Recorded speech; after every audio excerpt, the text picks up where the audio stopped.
You know, when you look at the modern history of Iran, it's this incredible story of these powerful, relentless uprisings, all demanding freedom and a democratic government. From the very beginning of the 20th century right up to today, the Iranian people have fought time and time again for a real say in their own future. But despite this century-long struggle, that quest for a lasting democracy has remained, well, elusive. So how on earth did that happen? And that really is the central puzzle we're going to unpack. How did a nation with such a deep, persistent history of fighting for democratic ideals end up becoming a theocratic republic? The answer, as you can imagine, is complicated. It's a journey that's been shaped by deep internal divisions, a ton of foreign interference, and cycles of authoritarian rule. So to get our heads around this, we're going to trace the story through 6 really critical moments. Iran's first shot at democracy, the rise of the Pahlavi monarchy, the game-changing 1953 coup, the Shah's iron-fisted rule, the explosive 1979 revolution, and finally, the creation of the Islamic Republic. Okay, so our story really kicks off at the start of the 20th century. This is Iran's first big attempt to break away from absolute monarchy and actually build a government that represents the people. And for the time, this was a seriously radical idea. It all starts in 1905 with the Constitutional Revolution, which, believe it or not, was incredibly successful at first. By 1906, they'd actually forced the king to accept a constitution and set up a national parliament called the Majlis. But that victory was so fragile. Just 2 years later, Russian forces literally bombarded the parliament building, and by 1911, the whole dream had fallen apart. And we really can't overstate how huge this was. This wasn't just some local event, it was historic. Iran became the very first nation in all of Asia to adopt a parliamentary system. It was this incredible beacon of hope for the entire region. So why did it fail? Well, it was kind of a perfect storm. On the inside, the very coalition that made the revolution happen, liberals, clerics, merchants, it started to splinter. And this is critical, outside powers, especially Britain and Russia, were actively working to kill it.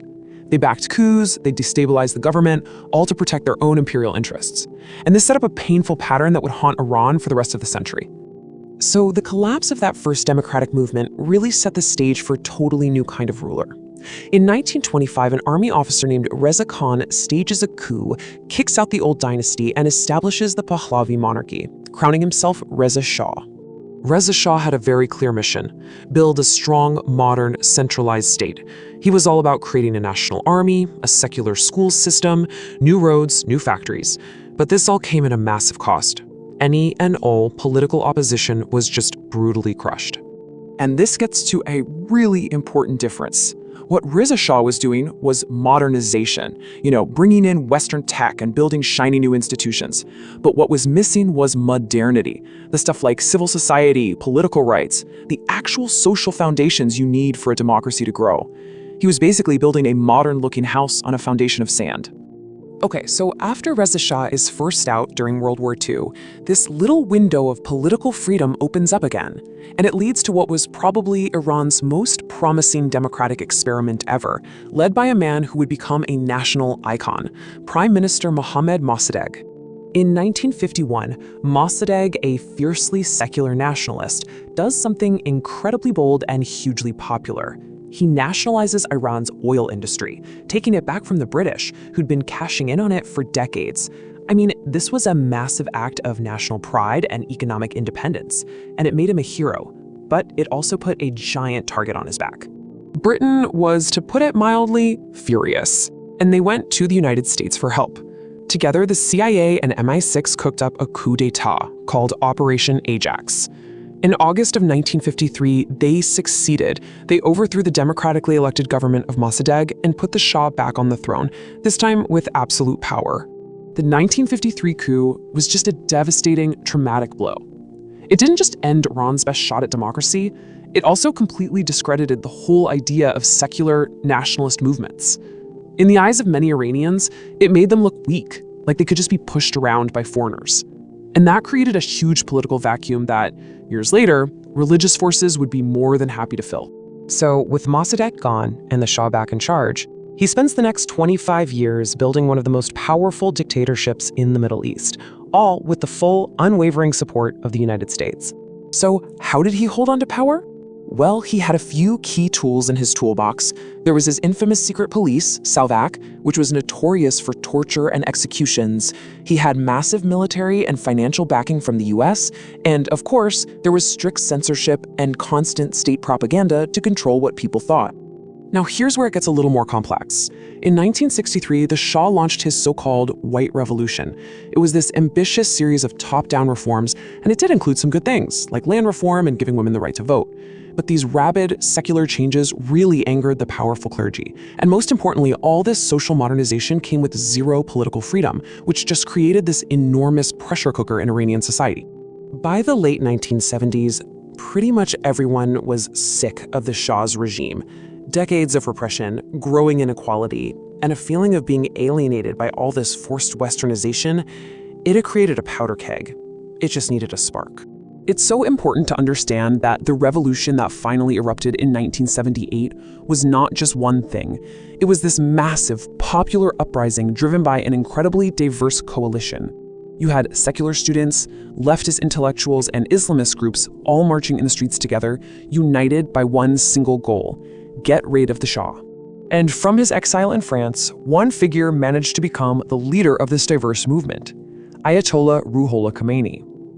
He was a master at framing his opposition in a way that appealed to everyone. He used religious language, but also powerful anti-imperialist rhetoric.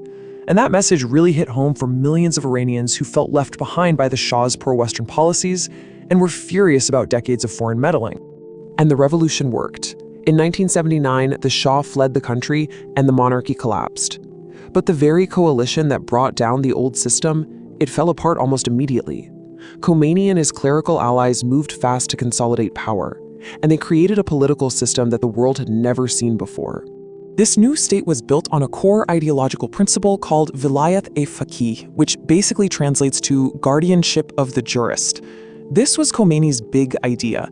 It argues that a top religious scholar, the supreme leader, has to have ultimate political authority to make sure the country is governed according to Islamic principles. This chart does a great job of showing Iran's unique hybrid structure. On one side, you have things that look democratic, like an elected president and a parliament, but on the other, you have these unelected, theocratic institutions that hold all the real power. The Guardian Council, for instance, gets to approve or disqualify anyone who wants to run for office.